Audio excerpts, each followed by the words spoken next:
سبحانك لا علم لنا إلا ما علمتنا إنك أنت العليم الحكيم سبحانك لا فهم لنا إلا ما فهمتنا إنك أنت الجواد الكريم قل رب زدني علما اللهم علمنا ما ينفعنا وانفعنا بما علمتنا وزدنا بفضلك وكرمك علما وعملا أما بعد. So alhamdulillah, in continuing with these, now we're at our third halaqah. So we talked about the position of Rasul alayhi salatu wasalam, and being that he was the choicest of the choicest of the choicest of the choicest of creation, and that took us back to the beginning of the history of the Arabs, and as we mentioned several times, that's also important for us from many perspectives. So continuing with that, we went all the way back, in fact, to Sayyidina Ibrahim alayhi salam as the Arab al-Mustaraba, the Arabized Arabs as they are called, traced back obviously to Sayyidina Ibrahim alayhi salam, to Ismail alayhi salam, and then obviously to Ibrahim alayhi salam, and we talked somewhat about his history up until the advent of Sayyidina Ismail. So today's halaqah we're going to be talking about Sayyidina Ismail alayhi salam. And my clicker is not working here. What happened? Okay. So today we're going to talk about Ismail alayhi salam and a little bit about the beginning of Makkah and the Arab al-Mustaraba, as they are translated as being the Arabized tribes, or the tribes that were emerged between the Hebrews and the Arabs from the progeny of Sayyidina Ismail alayhi salam. So today we're going to be looking at, inshallah, hopefully we'll have time, the journey of Ibrahim alayhi salam and his wife and his young son Ismail to Bakkah, which it was known in those days. Even it's mentioned in Quran, bi Bakkah al-Mubarakah. So Bakkah was the original title, and then it became Makkah. So, and then as Ibrahim leaves his family and then returns to Canaan, and the appearance of Zamzam, the well of Zamzam, the marriage of Sayyidina Ismail alayhi salam to the Jurhum tribe, which starts the era of the Arab al-Mustaraba, because from their progeny is from Ismail alayhi salam and the Jurhum, and that's the merge of the Ibranis and the Arabs, and there we have the Arab al-Mustaraba.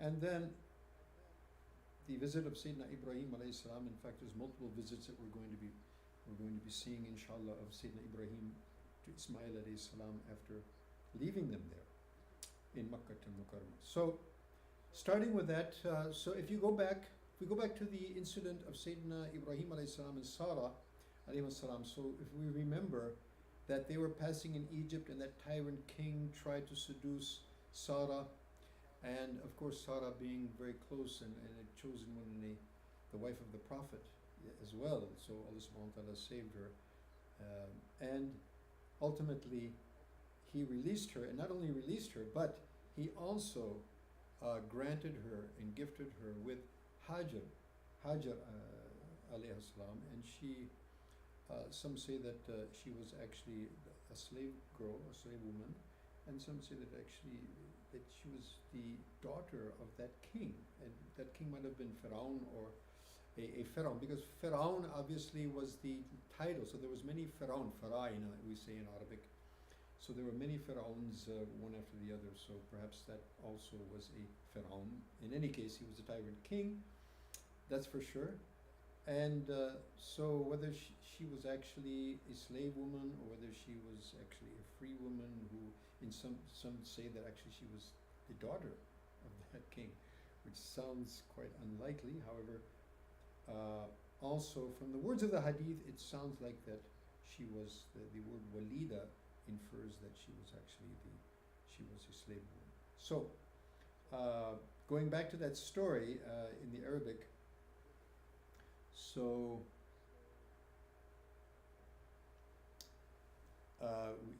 we remember in the end of that, irjiruha il Ibrahim wa atuha hajar.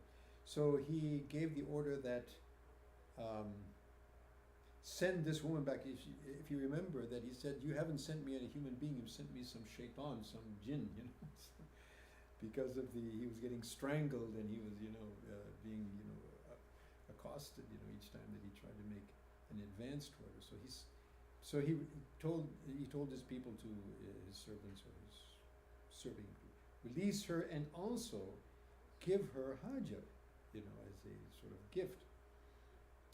So Sayyidah Sarah alayhi salam returned to Ibrahim and she said, Ash'arta anna Allah kabat al-kafir wa akhdama walida.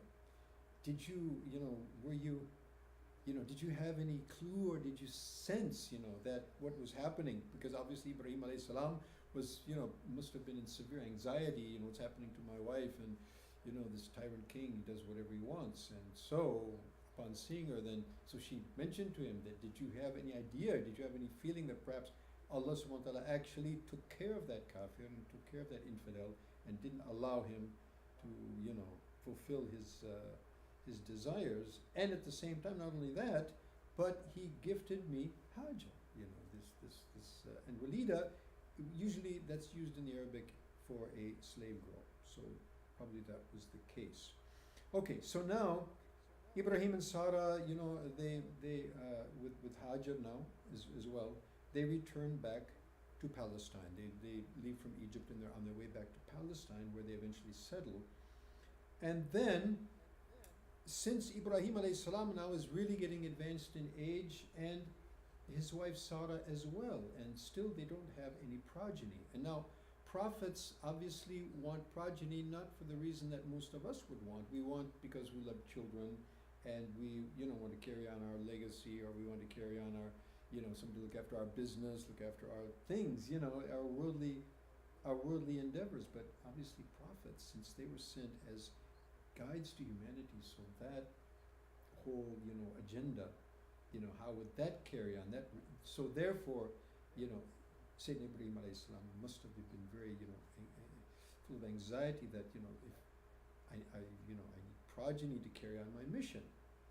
So Sarah, being the partner with him in his mission and being totally aligned, and so this is an amazing thing actually, that she was right on that at level, and so seeing that, so she gifted Hajar to Ibrahim alayhi salam for marriage, so that perhaps from Hajar would come that progeny that would carry on this legacy. So imagine that was a very self-sacrificing stance, and that's probably not in the wherewithal of most women. Certainly not most common. So she was an extremely uncommon woman, rahimahullah tabaraka wa ta'ala. And not only that, but she was also known to be extremely pious and extremely beautiful as well. But she was barren. So she gifted Hajar alayhi salam to Sayyidina Ibrahim alayhi salam, and with the hopes that from that would come the progeny that would carry on the legacy of prophecy. Now, so obviously, ideally, and theoretically, that's fine. But however, when the birth took place, now we see other human elements come to play.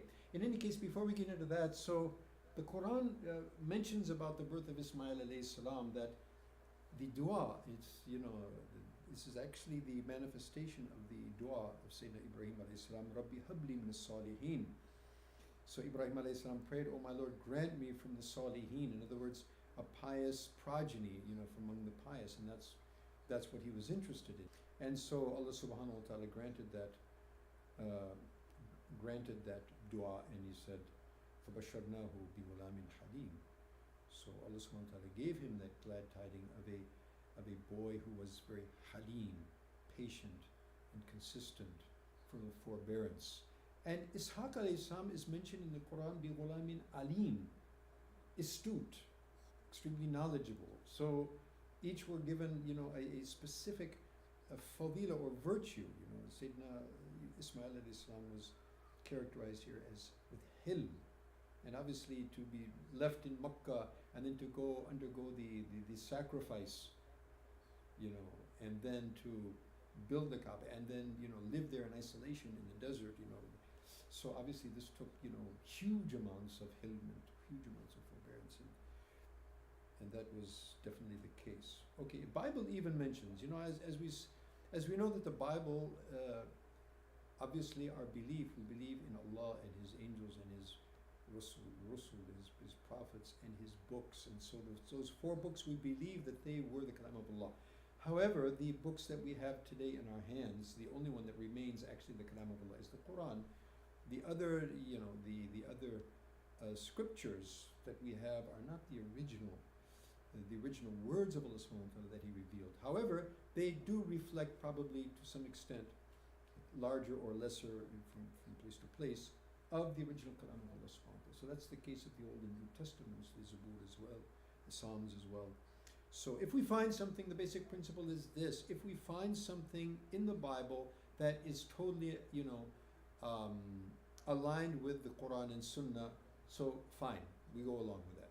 If we find something in the Bible or any of those scriptures which goes against, which is obviously against, and there's no way that we can, align that, by any way to the meanings of the Quran and Sunnah, then that is totally rejected. If it happens to mention things, and here a lot of historical information perhaps can be looked into, because historical information that doesn't create, halal and haram, and it doesn't, it's not the basis of legal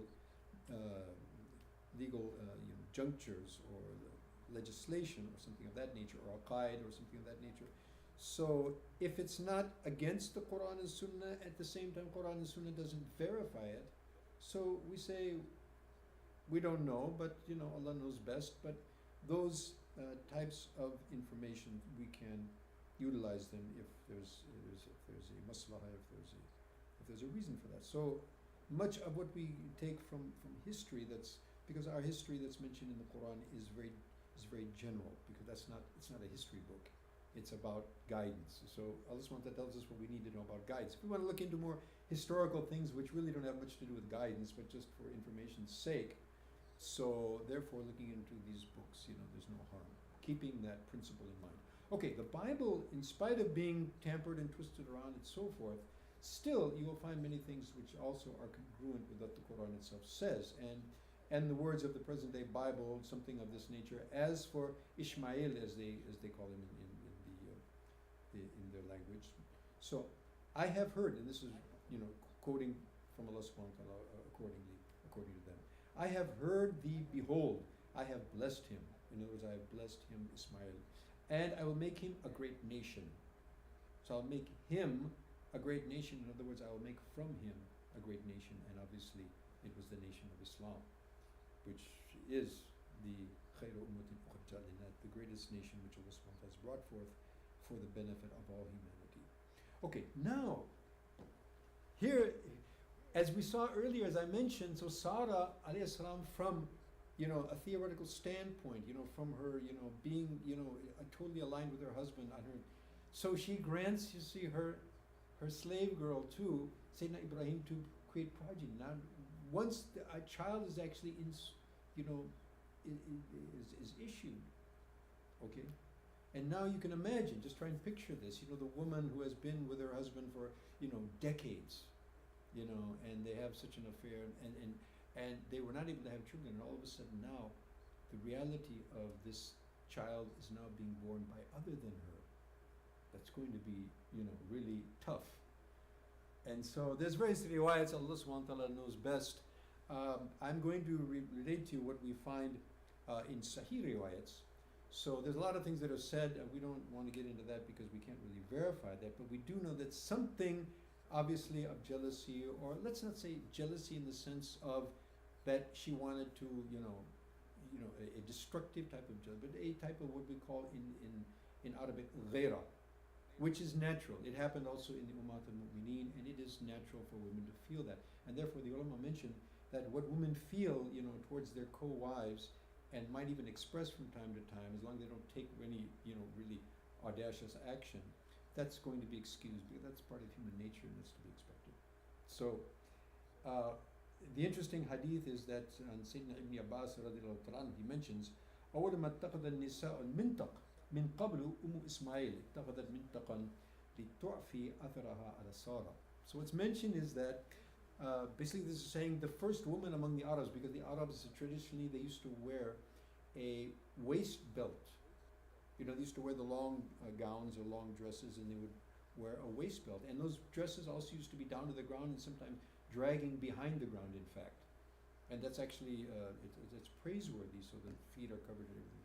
But this riwayat tells us how that initiated, and that's very interesting. That actually Sarah was, really sort of feeling, sort of envy for Sayyidah Hajra, and so what she did, Hajra, she put on a very long gown, and put on this mintak. We say, we put on the mintak to, so you can really move fast, because she might have had to move quickly at certain times from Sarah, and in any case, so also they mentioned that the length of the gown was to, drag along after her so that her footprints couldn't be seen also, so that Sarah wouldn't be aware that she came or she went or so forth, so that's very interesting. So we want to, in this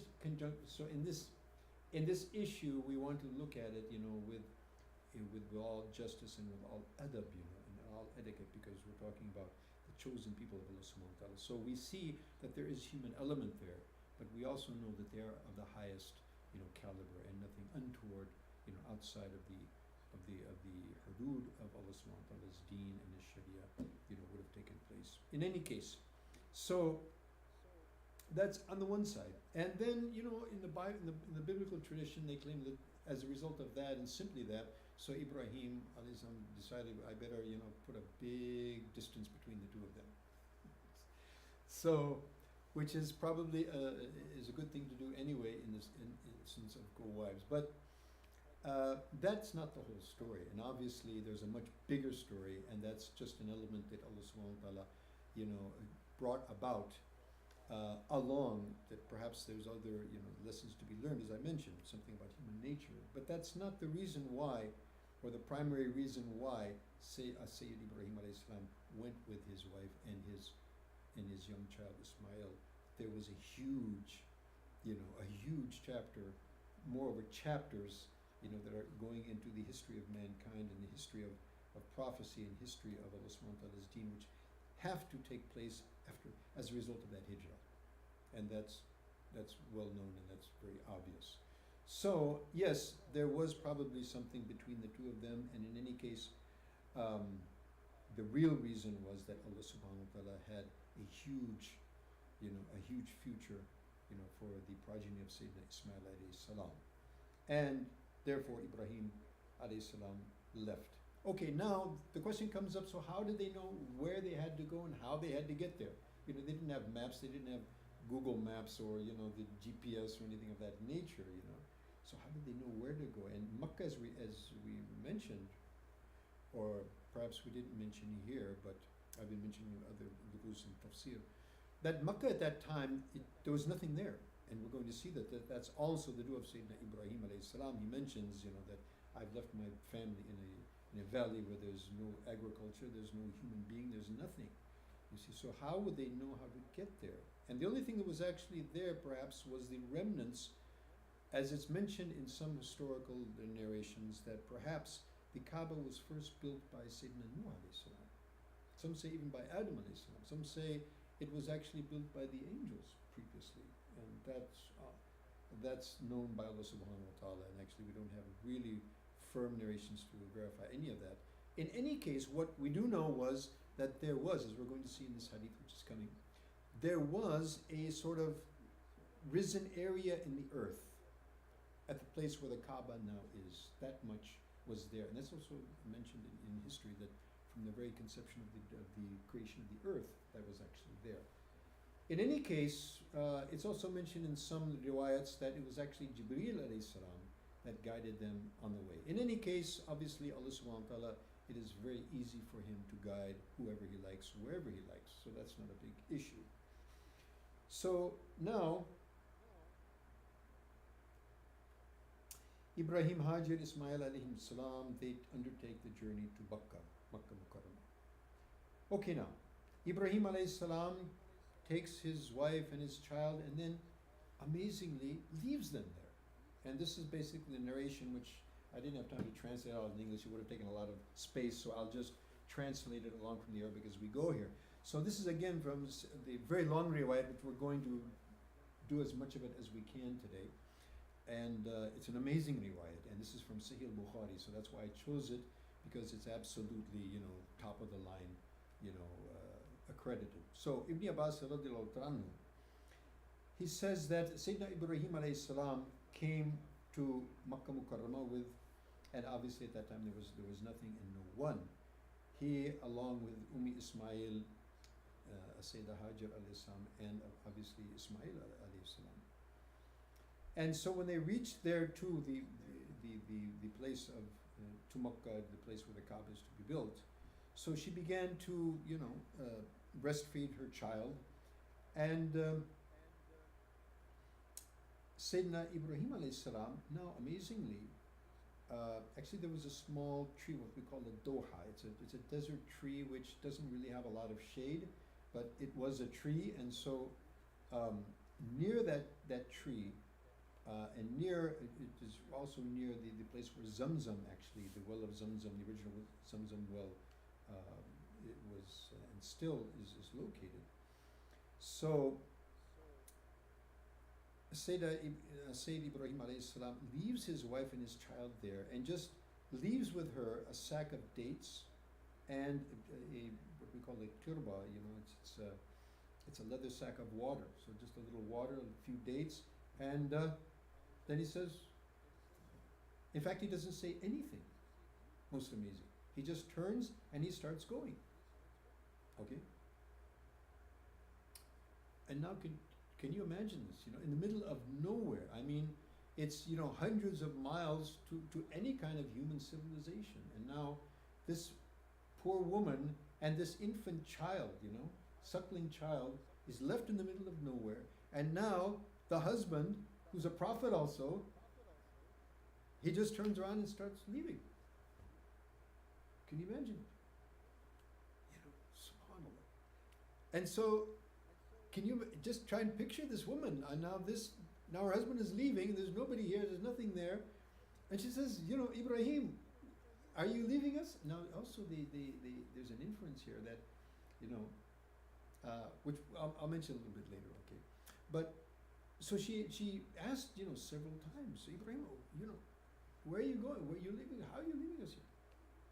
So then ultimately, because she's a woman who has now lived with Ibrahim alayhi salam, Sarah alayhi salam, and so she's very clearly a muwahida, a mu'mina, a zahida, an abida, and obviously, she knows the mission of her husband, and it can't be that he's just leaving us here for nothing. There must be something. So she said, Allah amraka bihada. Did Allah order you to do this? And there's an inference, some of the ulama mentioned, did Allah order you? Not Sarah, it's not Sarah's idea that I should sit over. Did Allah ask you? And Ibrahim alayhi salam now, apparently, the ulama mentioned that probably Ibrahim alayhi salam, because now he's doing everything under the order of Allah. So he's not turning to her and looking back and, like, okay, it's going to be okay, don't worry, Allah subhanahu wa ta'ala. Nothing. Apparently, he's not even permitted to turn and look at his wife and child. Can you imagine? Much less speak, so he wasn't even able to say anything. So he just kind of stops, as it's mentioned in the riwayat, and he just nods his head. Like, yes, it's Allah subhanahu wa ta'ala who ordered me to do so. Now look at this woman. Allah. So she says, if Allah subhanahu wa ta'ala ordered us, Allah subhanahu wa ta'ala yudayyiruna.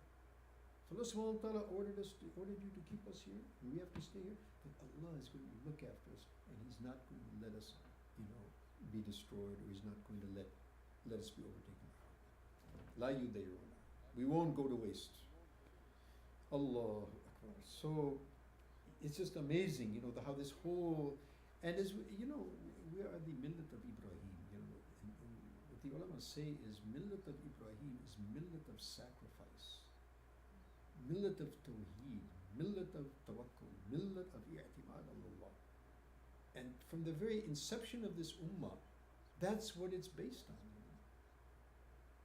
And our Qibla that we turn to, it was, the foundation of it was on this type of human sacrifice. So this is the whole story of the beginning, of the Qibla, the beginning of the Markaz of Tawheed and the center of Tawheed, where we turn our faces for our ibadat, every day and every night. Okay.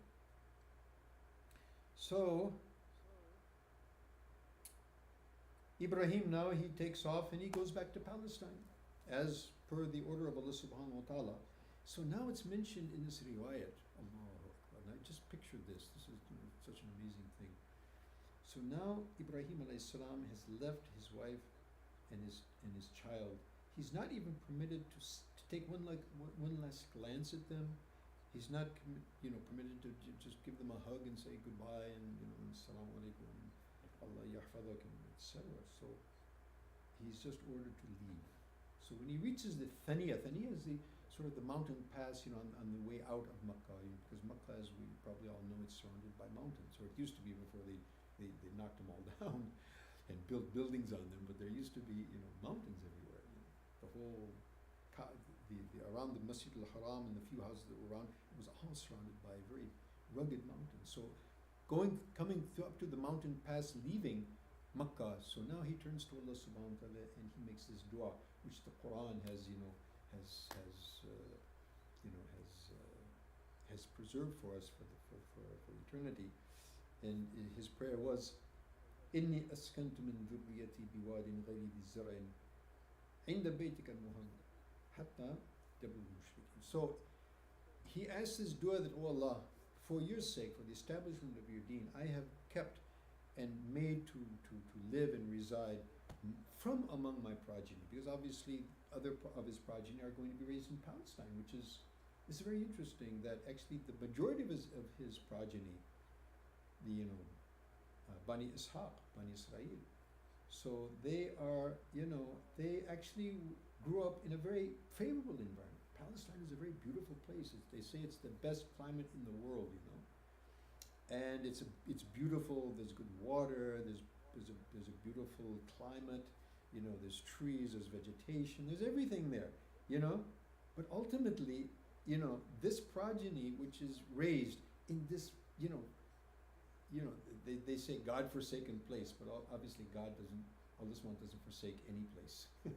So, but for all practical purposes, nothing is there. There's no agriculture. There's no human. بواد غير ذي زرع ربنا ليقيموا الصلاة عند بيتك المحرم ربنا ليقيموا الصلاة.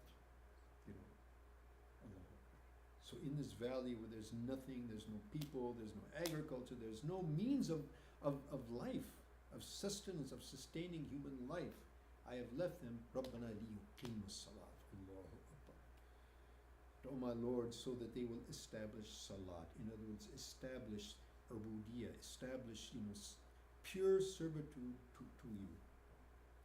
Allahu Akbar. And this is the beginning, of the millat of Ibrahim. And from this progeny comes our Rasul alayhi salatu wassalam. So we've reached where we could reach today. And this is such an amazing story, and it's such an amazing hadith. It's a very long hadith.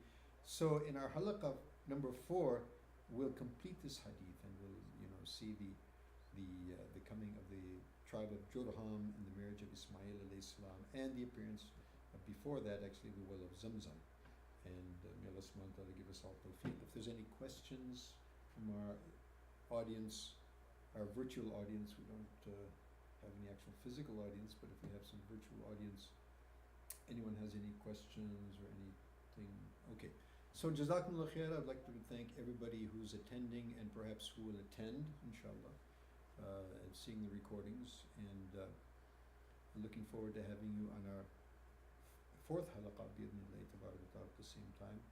And we can see this a few times, try and reflect, particularly on the who are we? We're the Ummah al-Muslimah. We are the Ummah which was, the outcome of all of these human sacrifices, all of these du'as, So I would request myself and all of us to reflect on the sacrifices of our ancestors, Sayyidina Ibrahim alayhi salam, As-Sadat, Sarah, Hajar alayhi salam, Sayyidina Ismail alayhi salam, the sacrifices that we're going to see continuously, right up, through the history that we're going to be looking into. وبالله تبارك والتوفيق وآخر دعوانا الحمد لله رب العالمين والسلام عليكم ورحمة الله وبركاته. One question We have one question. from Zoom. Someone was wondering what page number on the Revelation book are we on right now? Okay, in terms of the Revelation book, that's good that somebody brought that up. So if you want to carry on, as you can see, we're not following everything, according to the book, or we're using other things as well, but we're moving along with that sequence.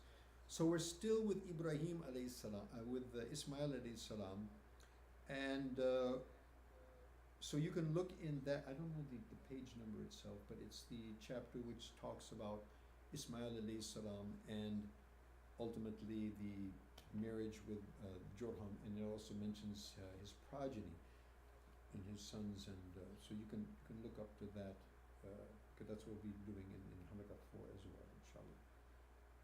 Okay.